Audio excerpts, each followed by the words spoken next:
Welcome back, everyone, to Bevvy Live. We are delighted to be here at Bowmore Distillery, the Fèis Ìle 2024. Ross, Bowmore is one of your favourites. I'm really excited. It's my first time at the distillery. As we've mentioned before, it's my first time at the festival. I can't wait for this release. We're going to be trying a 19-year-old Virgin Oak Bowmore. Yeah, which will be interesting. I'm with the distillery manager, David, who I think spent over 30 years at the distillery. Yeah. Let's get in and try it. Here we go.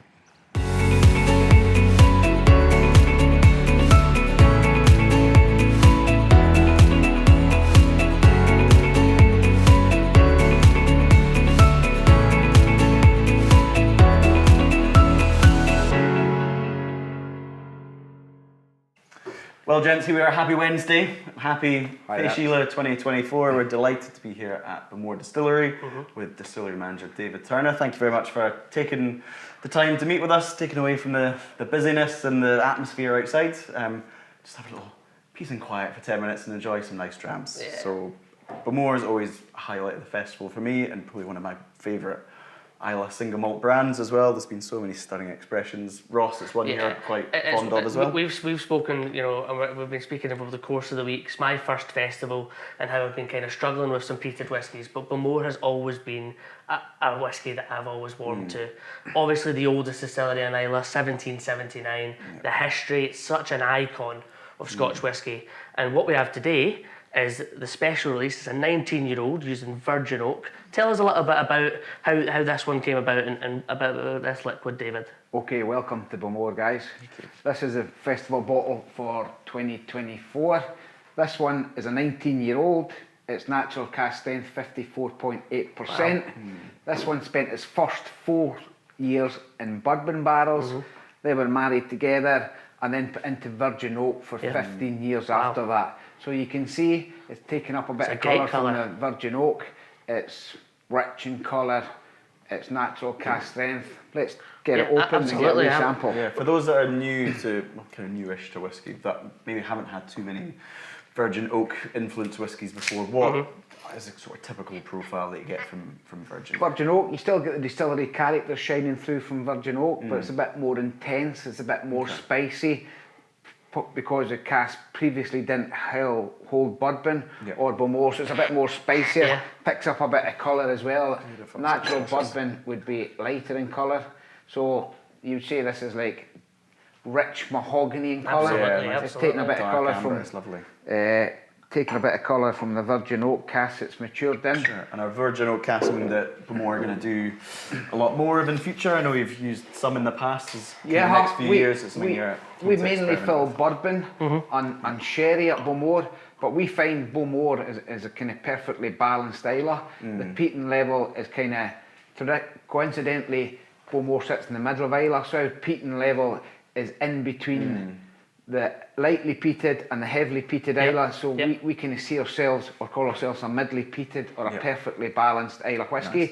So we do different cask types each year for different limited editions in the future as well, so we've got some Virgin Oak maturing from different vintages as well. And so a 19-year-old, also the peat will dissipate a little bit over time with the maturation as well, so this should be quite balanced. And again, at this natural cask strength, let's have a little nose, gentlemen, see what we think. Yeah, Bowmore at kind of 12 to 15 years, you get the peat smoke coming through, you get more ripe fruits coming through. When Bowmore gets to 17, 18, the peat smoke kind of dies down and the ripe fruits start turning into tropical fruit.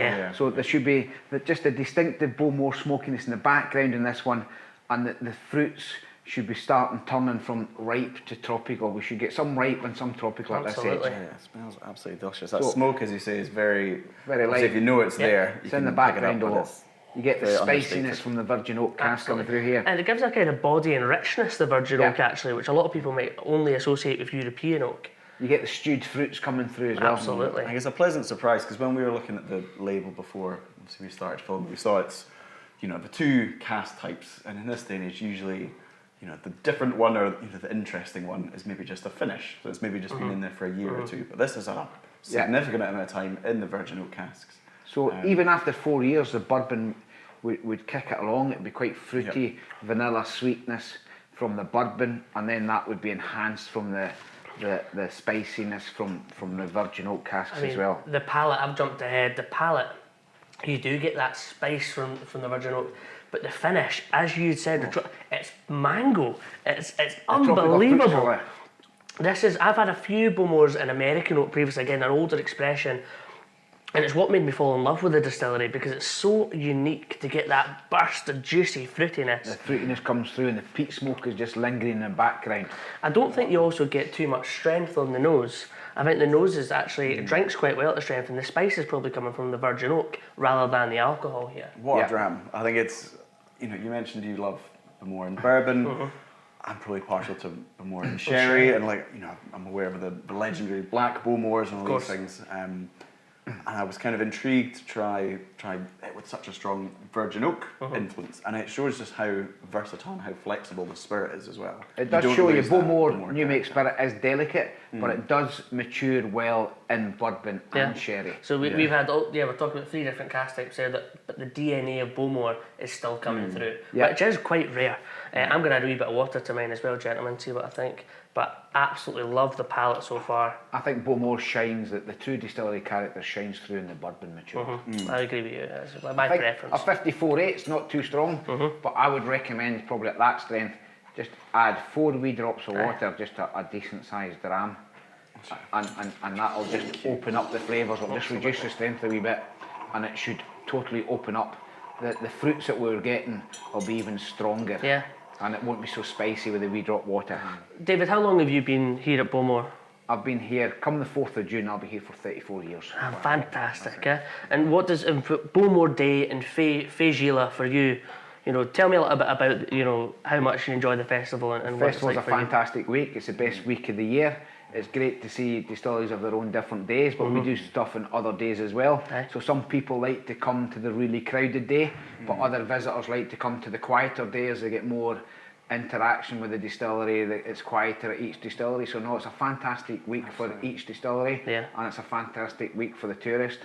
And it's great to see that we're releasing good whiskies just for the people. Absolutely. This one's a distillery exclusive to the people who make the pilgrimage to come to Bowmore. So and that says a lot. It's not an easy place to get to, Ìle. People haven't been before, and so if people are going to come over and experience the festival and support, the island, the islanders, and the distilleries, you get the opportunity to try and purchase some really special bottles. Yeah, you get to try some special bottles, but there's also classes held throughout the festival week that aren't available for the year-round visitors that come as well. So no, it's a pretty special week. It's a busy week for us. Not just about the whiskey either as well. You hear people who go and it's all about the evenings and dinners together and walks and all this the stuff. different things that the Fèis committee put on throughout the week for the tourists at night as well. So no, it's a great event for everyone. So tell us what you think about this with the addition of water then, David, and we'll see. The water's taking the spiciness down. It's not as spicy. The fruity flavours are starting to come through. Quite ripe fruits like raisins, sultanas are coming through there that you usually get, and the sweetness is still there, and the distinctive Bowmore smokiness is still lingering in the background. I think the 4 drops of water just take the spiciness out of it and open up the flavours. I really think this is such a juicy, fruity whiskey that actually the Bowmore smoke, of course, is there, but actually it really isn't that loud. It would really celebrate just lingers in the background once it gets that age. Totally agree. From your obviously 3 decades plus here, David, how has Bowmore evolved in that time? Has the character changed? Obviously the kind of older bottlings, we mentioned the black Bowmore before, the 1960s vintages, is that something that you're perhaps trying to recreate going forward? Yeah, Bowmore's changed over the decades, every decade's different. Kind of times change as well. People have, probably the earliest stages when I was here, people were drinking more blended whiskey. We were making a production for blended whiskey. But no, people are now drinking and appreciating single malts. What we're trying to do is we're trying to replicate the spirit from the 60s. So this is probably 20 years ago. This was probably, you know what I mean? As we go on, our whiskies will evolve, and we're hoping to get back to what we were in the 60s. Absolutely. What a pleasure to share the time. Are you going to get Jim McEwan back to be a cooper? Again, recreate the... No, I think what with the team we've got here at Bowmore, it's a really talented team. It's handcrafted, it's been traditionally handed down from generation to generation. So, no, the team that are here are well we learned from the last generation, so they're well educated, they know what we're doing, so no, we're making good stuff. As I say to everyone, keep drinking Bowmore, the best is still to come. Absolutely. Absolutely. Also, if people don't know about Bowmore, it is one of the old traditional distilleries. There's still floor maltings here. Yeah, we still floor malt 25% of our production. Which is massive. It's a big production. And it means that you're able to experiment and do some unique releases. So this has been great to kind of sneak away from the crowd and celebrate what has been an absolute belter of a dram. Thank you for sharing it with us. Enjoy and really thanks for appreciate coming. it. Enjoy the rest of the day. Enjoy the rest of the Fèis. Cheers. Slanger. Right, folks, that is a wrap for Bowmore Day. It's been a real treat. Virgin oak. I've always been sceptical of it, but this was an absolutely stunning dram. I thought it's so good we've brought it out with us. Yeah, we might have had a little bit more because that's how much we enjoyed the dram. Yeah, really but yeah, it's been fantastic. It's been a great day, fantastic atmosphere. Again, more content to come this week. So like, subscribe, let us know what you think about Bowmore, and we'll see you in the next video. Cheers.